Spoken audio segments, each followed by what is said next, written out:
You wanted the best. You've got the best podcast. The hottest podcast in the world. The Chris Voss Show, the preeminent podcast with guests so smart you may experience serious brain bleed. The CEOs, authors, thought leaders, visionaries, and motivators. Get ready. Strap yourself in. Keep your hands, arms, and legs inside the vehicle at all times, because you're about to go on a monster education roller coaster with your brain. Now, here's your host, Chris Voss. Hi, folks. Chris Voss here from the ChrisVossShow.com. There you go, ladies and gentlemen. There are latest things that makes official. Welcome to 16 years and 28 episodes of the Chris Voss Show. And we just keep bringing the most smartest, wonderful guests with the greatest stories in the world on the show. Please refer the show to your family, friends, and relatives. Go to goodreads.com/Chris Voss, LinkedIn.com/Chris Voss, YouTube.com/Chris Voss, and Facebook.com/Chris Voss. Today, we have an amazing young man on the show. His first book is killing it, and it is out now. You can take and pick it up wherever fine books are sold. It's called Chromaria by Clayton DeMera. And we're going to get into it with him, find out what this book is about, and some of the things that he has pending that sound really cool. Clayton is a father of two, always had a passion for storytelling while attempting to create a digital asset. He rekindled his creative fire and embarked on writing his greatest creation yet. This book marks the beginning of an exciting series with 7 more installments to follow. Balancing family and life and his love for writing, he crafts compelling narratives that capture readers of all ages. Welcome to the show, Clayton. How are you? I'm great. Thanks for having me. Thanks for coming. Give us any .coms, websites, social media, wherever you want people to find you on the internet, please. Pretty much, if you just search Chromaria, the laundry list will show up all through Google. You know, for you to order the first installment of the book, that's the place to go to kind of begin the journey. Begin the journey, folks, with 7 more installments to follow.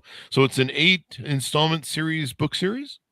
Yeah. So the story, when you begin the first story, it kind of encapsulates the whole world. And then from there, it branches off into each, inside the book, there's 7 different tribes. So there would be a book explaining each tribe into more detail. There you go. And you, so what was the, you said you were maybe doing some different technology stuff. What was the component that made you finally want to write this book? And what was the origin of the story, maybe? It's really funny. So I have somewhat of a finance background, and a couple of years ago, if you remember like what NFTs were, they came out and they were on Ethereum, and they were like pictures people could buy.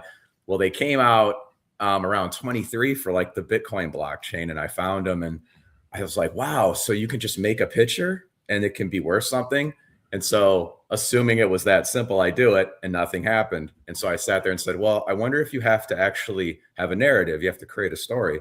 And so from there I was like, well, I could have this creation have a story with it. And so I started to think of like the hero's journey, the 3-act plays, like how those work. And it ended up just becoming so much bigger than where it originally came from, that it just became into this book, but its origin story is kind of like a hilarious place it came from. We've got like a whole, there's probably, 100 books on the Chris Voss Show guest list that we did back then on NFTs and how great they're going to the future. Right. And what's funny is I was thinking before this interview that if I had you guess, you could guess 1,000 ways and you would never guess that that's where the idea would have been spawned from. That's true.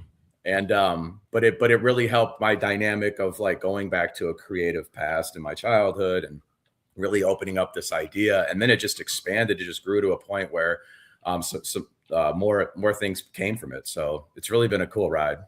There you go. And when did you write the book and get it published?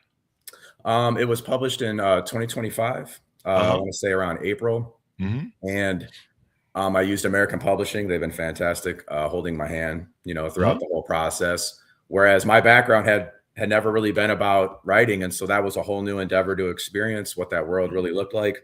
And so I was kind of new to it.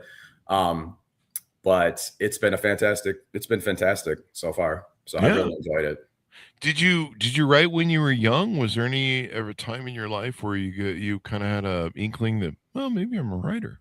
That's a funny question. So when I was younger, I did. They used to actually publish your books in elementary school when I was Oh, young. Like, you really? could write like a story and they'd get Really? like the stamp of approval. And it was super cool. And I remember I had a friend ask me, gosh, about a decade ago, like, hey, do you still write stories? And Uh-huh. it always kind of stuck with me. And I was like, no, I don't, And so when this kind of came about, that's where the rekindling came from. It was like, oh, I Ah. can actually create a whole story.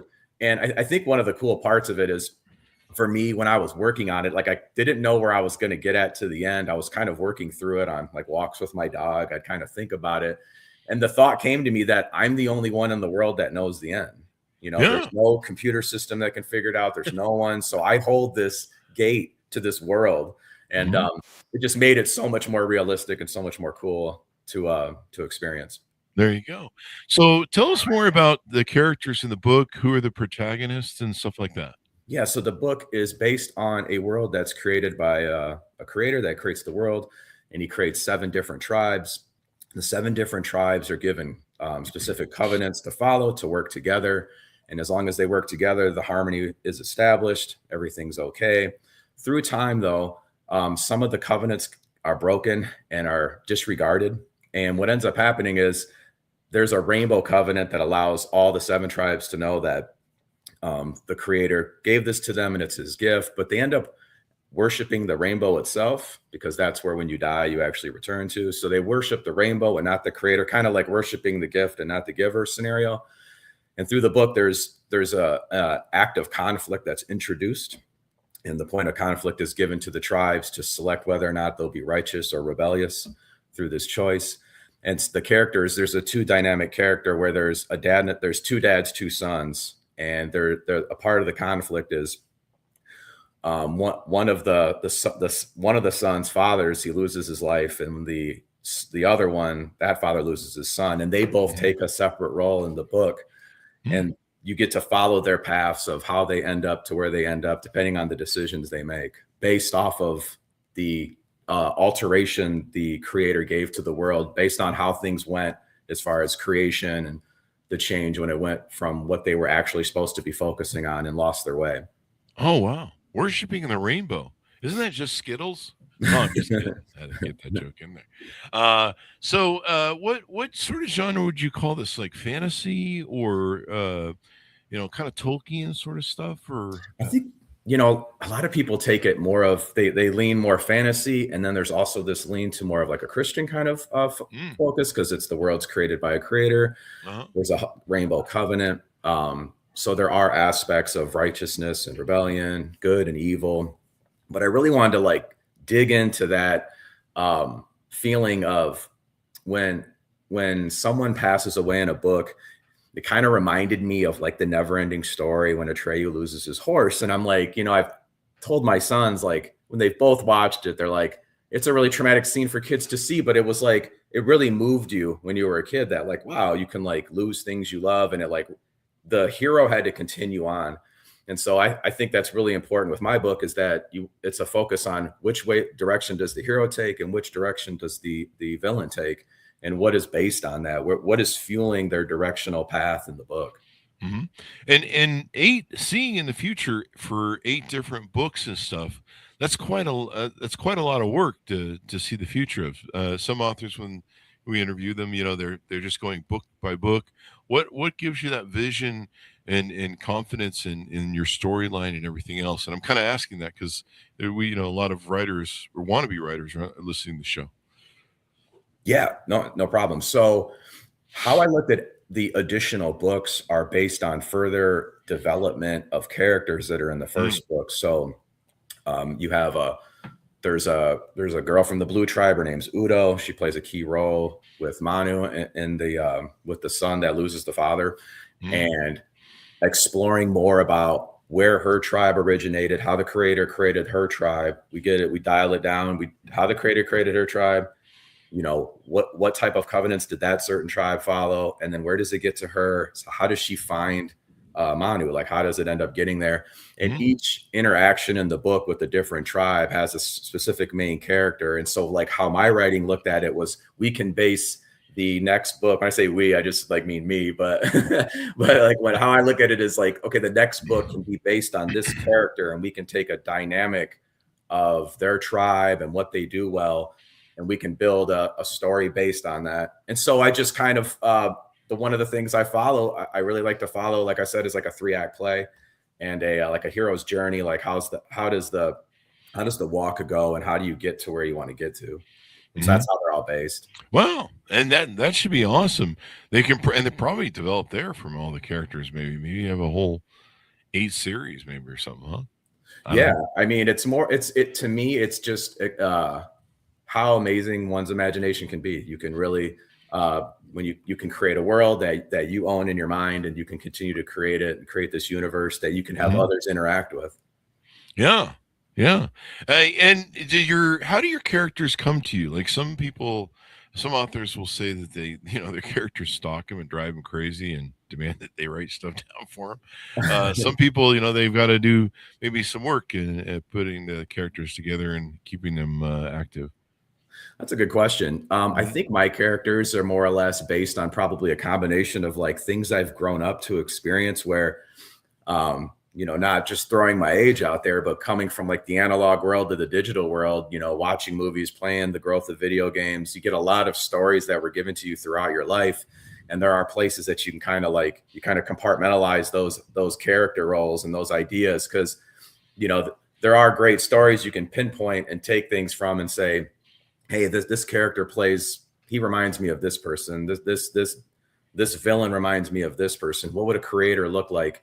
And I just kind of sit there and think about it. A lot of it had to do with what their tribe was too. So like, for example, like the blue tribe was based off, it controls the waters, it helps to develop the land through that. Green tribe, develops the vegetation. Red works with animals. And so they all kind of work together, and that's where the harmony is established. And so you could just kind of, for me, it was more of a foundational thing of where does everything get created from? Like, what is their purpose, is their tribe? And then what would that character look like that I'd want to develop? There you go. It's quite interesting how folks develop their characters, their plots, their subplots, and all that sort of good stuff.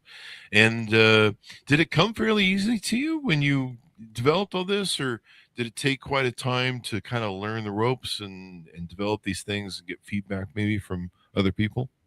I think, to be honest, how I was going to bring it all together was probably the most difficult thing writing the book. I was really good at establishing everything, bringing it to a climatic moment and writing it through, kind of being the rebirth and reborn feeling. But it actually came to me walking my dog one morning, and I just got so excited. I was like, I got it. I have to go write it down. And I recommend anybody who writes books to write down your ideas, because you will forget them. And there's been things I've forgotten where I'm like, oh my gosh, I can't remember that. But I ran home and said, oh, this will be great. And I wrote it down. And I just kind of that's when I said, I was like, I have the end, and it was like, I own this magical thing. And it was just really a great moment for me on that. Well, now I can finally tell my tech friends there was something good that came out of NFTs, the whole NFT craze. I mean, I knew it was going to fail. I mean, I'm just like, wait, we're owning things again? I thought we were always, we disassembled the society where instead of owning things, we just rent it. Like I used to have a huge record CD, 4,000 or 5,000 CDs collection, right? And then eventually I had to just go, well, I guess owning things is stupid now. So, I guess it's on Spotify or Qobuz or Apple. And so I'll just sell all this crap, and why keep it around? Well, now I wish I hadn't. Yeah. It's interesting. And again, it was just a weird rabbit hole of oh, I have this. What's this? Oh, it had so much. Apparently a craze for this. Dude, it has so much juice. We have people that writing books about the NFT craze. And I remember the last one guy that we had on, these are wonderful folks. But it was clear by the time his book got published, because it was with the big publishers, and they take about a year from the final edit to get it published. And by the time I got it published, I did the interview, and I was just sitting there thinking in my head, I'm like, dude, this is the worst that you got this book. This you come out right at the tail end of everyone's seen it's a fail. at this point. No, So and this is I great. saw that as a financial Yeah. background. You saw that with like watching Bitcoin, like it had cycles it went Oh through. yeah. And like Oh yeah.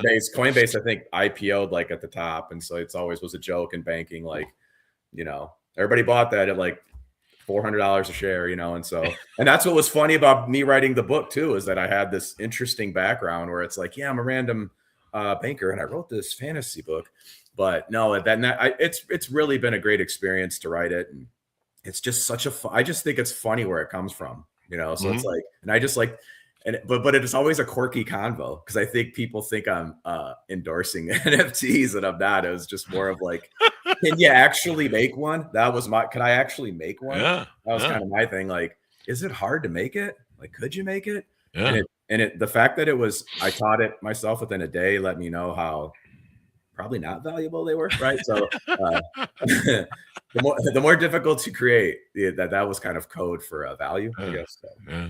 Well, lots of good stuff came out of the COVID years. Did you get a lot of time to write it during COVID, or what's your writing schedule that you keep for authors out there that want to write? It's definitely tough, because you are going to need some alone time to write. With my note about my kids, I do a lot with them, with sports, things like that, with my dog, and it's really difficult to get alone, because you want to be alone and have your own thoughts when you write. And you kind of can get lost into your book. So you just got to find a solid place to write, whether you got a quiet spot in your house and just some time. My way of doing it always worked for me was getting up earlier than everybody else, because everybody else sleeps in. You get up around 8:30, 9 o'clock. You got an hour or two to kind of put together some ideas. Yeah. Also, like putting a board together, that really helped me. Kind of having something up with Post-it notes of ideas, and kind of like, how do I get to that idea? That helped a lot too. The mornings are good because the kids are still strapped down in the duct tape. You can't quite speak or run around the house yet.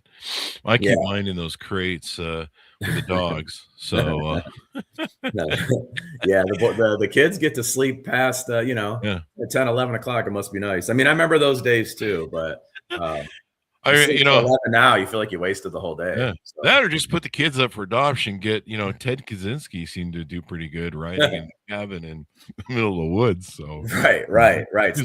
Now that's an example of someone who had a ton of time on their hands, right? Yeah. So. There you go. Ransom notes. Wasn't there a movie about a joke about the most profitable writing is ransom notes or something? That's actually kind of funny. I never thought about that. I think that was from the big it's John Travolta and stuff, but they were, it's kind of a movie joking about Hollywood. So what's the future? Is there a pending second book that's on the docket yet with the release date? Yeah, so I don't have a release date yet, but there's the first chapters at the end of the first book, so you kind of get a taste of walking where it's going. That is in process now. Man, I'd hate to give a date and miss it, but I'd like to have it by the end of the year. I'll just say that. There you go. That's kind of my goal. Yeah, 2026. There you go. And any future book signings or any consulting, coaching, anything you do maybe on your website, the services you help other people? The book will actually be displayed at the London Book Fair on March 11th through the 12th. So if you're there, you can go in and get a peek at it, kind of take a look and learn more about it. There'll be someone there representing it to tell you about it. As far as like a website, there's some other things we're creating with it right now. There's a whole universe we're creating, an interactive game that we're working on as well. My goal is to actually have that live prior to the next book, just because it actually opens the door up to a whole new like audience for the book, and they can interact. They can actually interact with the world and get more of a feeling of what Chromeria really is. There you go. And it looks kind of on the cover of the book, it looks kind of elfish looking. I don't want to, block in your character there. So would you kind of say maybe Tolkien sort of fantasy world, or maybe what's that? Who's that guy who did the movie Titanic? He's got that one group of people that are the avatars or whatever they're called. Yeah, like Avatar. I'd say there is a fantasy aspect of it, because there is some things in the book that you would need some sort of magical advantages to conduct. I do like that it's somewhat complex to answer, but I would say it leans more on the fantasy side, definitely more on like the hero villain fantasy. Oh, there you go. Hero villain fantasy and lots of different variations. Now, are these tribal people, are they all the same sort of race like elves or whatever race you've set up for them? Or are they kind of different? Like they may have different shapes and forms. They're the same, but they actually just have different attributes about them. Mhm. So with the light tribe, they're the ones that, deal with seasons and changing and being able to help other tribes and throughout their creation, since they're selected first, for example. Oh. Their philosophy is they're selected first, but they aren't first. So they always help everybody else first. It's like one of the catch of being the first is to try to control the I guess what I'd say is more like the arrogance of being first. That'll be a challenge they'll have to control, right? As far as like water, there's a dynamic where that's the blue tribe is the second book. So we'll go into that about how the water tribe works together, how there's kind of another separate path that I'd like to take in that book, as far as personalities wise, and just in that specific tribe. So the orange tribe works with building the castles. They deal with the earth. I think the funniest one to me that I like and I really enjoy when people read about one is the Indigo tribe. Is they're the musical and entertainment group, and you can't actually talk to them. You can only sing to them. So it's the only way to actually communicate with them. And so I just think I just like that idea of it. I just would want to see that. That's why I'm so excited about the interactive game to see who actually would select to be in there and then see what they would do with their character. There you go. What now? The game is it going to be a video game or is it going to be an app like on the phones there? It's a video game, and personally, that is even more difficult to gauge a launch because and again, that's a new area that I've entered working with where you open a new door that you think is going to be quick. You're like, oh, we just got to make music. And then the music takes like 2 weeks. And you're like, that took 2 weeks just to make the music. And it's like, then you create something that impacts this code and you got to go back. And hats off to all the people who've made all these video games. It's really given me a huge respect for what it takes to put together masterpieces that I've seen in my life for video games. I can't believe how much these games have to do to get everything right. Oh, it's crazy. And like you say, you change one line of code and you break everything. Right. You end up messing something up that you did 8 steps ago, and then you got to go back through everything to find it. So, but it's really cool watching that kind of create itself. Yeah. But again, it's difficult to pick a launch date. I actually thought it'd be done. That's how kind of new to the game I was. I was like, this should just be pretty easy to put together. But the further you go down in developing and adding dynamics to a game, it's a lot longer than you think. Oh yeah, it's crazy. Even like Bungie, I remember I was a big Destiny player back in the day, and Bungie has this tower that you land into to interact with different NPC characters. And for like 6 months, it broke. And you couldn't fly into the front position; you had to go to the back. It was like really stupid. You'd log in and just go black screen on you, and you'd hear stuff, but you couldn't do anything. And it turns out somebody added a code for a pot, like a little pot or plate, just for decorations, and they broke the game. It took them 6 months to find it and fix it. Exactly. And they're a huge company. They got like thousands of coders and employees. So if they're having troubles, it's a challenging space. It's interesting. You look at a game like Ocarina of Time. It came out in the 90s for like Zelda. And I read that they put the music together in like a week or two, and like literally every TikTok it's like there's that song playing in it. It's funny. These guys just whip through and make the music, and it's timeless for 30 years. And then like I go into it, I'm like, well, it needs music for this, this, and this, and it's like it's this huge endeavor. So yeah, you can go down some rabbit holes when it comes to video games for sure. Some money pit rabbit holes. So what do you hope people come away with when they read the book? You kind of mentioned that it's they're kind of designed or have a thing to try and work together. I think what I'd like people to see most is when faced with adversity, you're brave enough to make the right decision. And I think that's something to learn as far as when it comes to coming of age, group reading a book, going through a traumatic event, which direction do you take? And when you've reached a climatic moment of facing, whether it's your greatest fear, what do you do? Do you take the side of, of like selfishness and, how does it benefit me? Or do you do a selfless act for everybody, for your tribe, for the world? And I just think that deeply thinking about it from that perspective is actually a breath of fresh air when it comes to reading and storytelling today. So I'd love to get back to that. It's the stuff I look back and my past as things I've read when I was younger or watched when I was younger that, really moved me. Yeah. I was a big Tolkien fan when I was a kid. I love that stuff when I was like 11. And what was it? Shannara? The Sword of Shannara? Yeah. And those sort of books, the fantasy books. And it was just so great for your imagination because you create another world, because this one's not so great these days. Yeah, 100%. And I think the thing that about imagination is I joke about being able to just sit somewhere. Can you go into a dentist appointment without your phone and just sit there? It's kind of my superpower. And I joke with my kids, I can just sit there, and you had to kind of stare out the window in a car. You couldn't just stare at your phone. And so by going back into your imagination, it just really gives me hope to say anybody could go into their own imagination, and we could have more compelling stories, that actually kind of indirectly teach us what would be the right decision or how you would look at how you would make a decision when faced with adversity. Yeah. And the reading is so great for young people, folks. Read to people, and parents should read to people too. We advocate for that a lot on the show. Don't just give them the little computer screens and let that babysit them.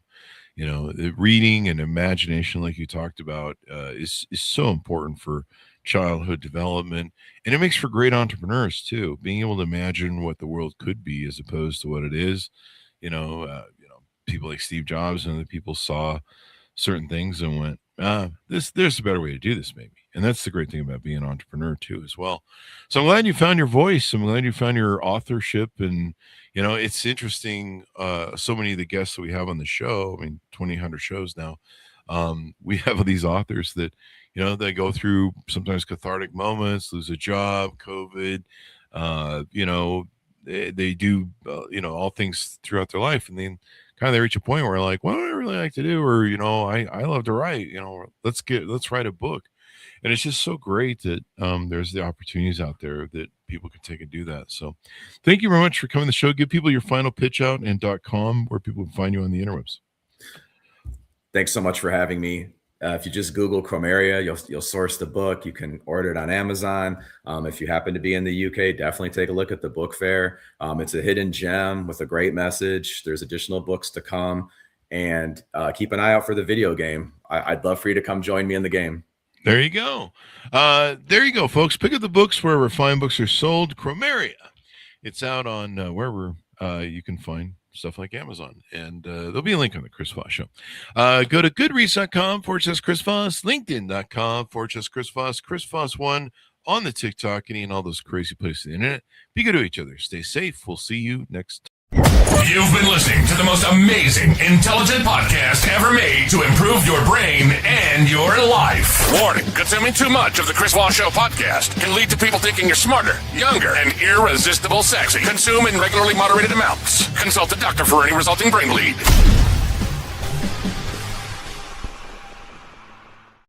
All right, Clayton, we're out.